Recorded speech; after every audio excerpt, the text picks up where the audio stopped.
musculoskeletal fitness, strength, and power training, which can help you to perform some exercise in your daily lives.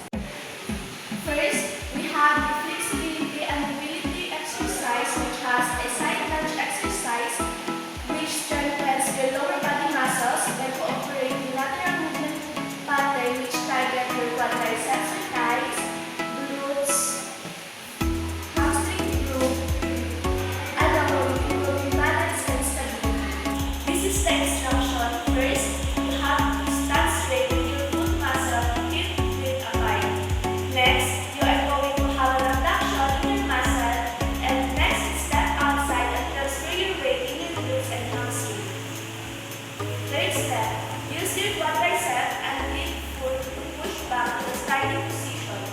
Lastly, you have to repeat the action and then switch sides. You need to do it 3 sets at 15 reps with every side.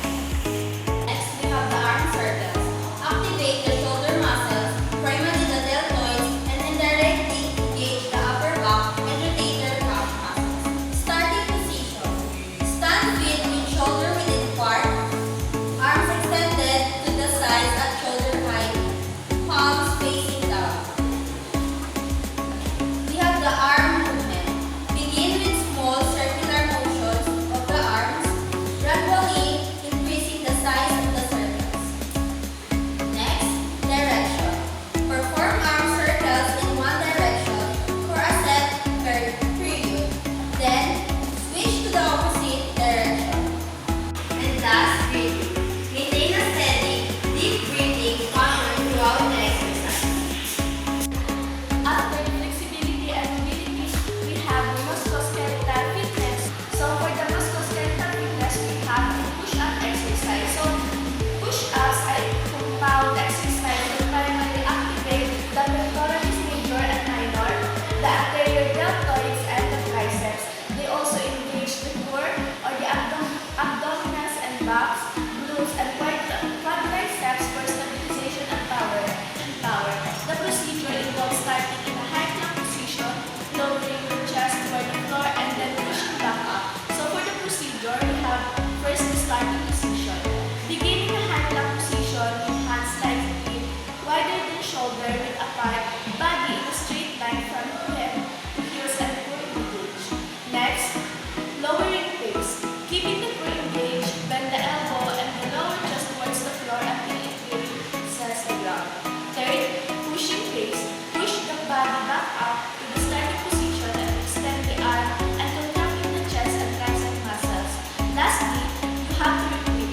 Continue for the desired number of repetitions and sets.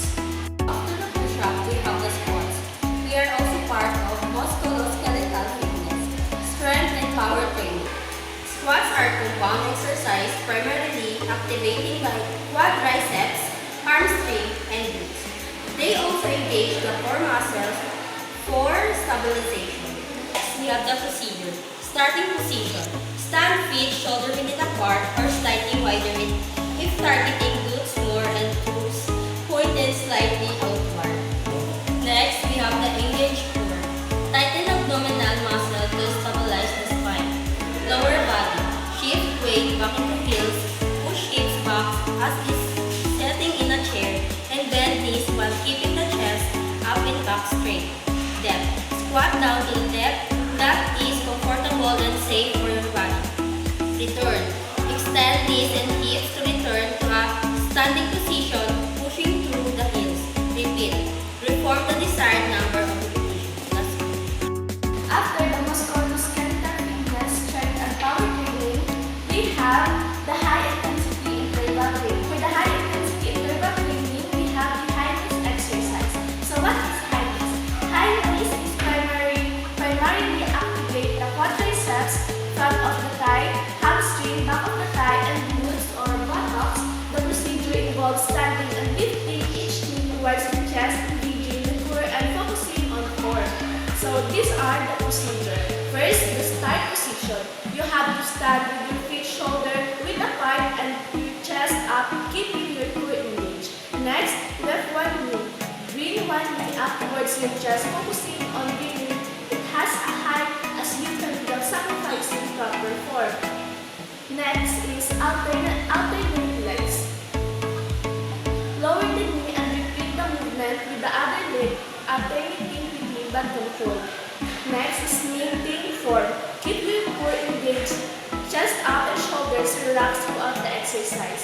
Fifth, adjust speed and height. You can adjust the speed and the height of your movement raises to increase or decrease the intensity. Lastly, focus on coordination. Pay attention to the coordination between your legs and core to maintain a smooth and efficient movement. Next, we have mountain climbers. Mountain climbers engage multiple muscle groups, working both the upper and lower body simultaneously.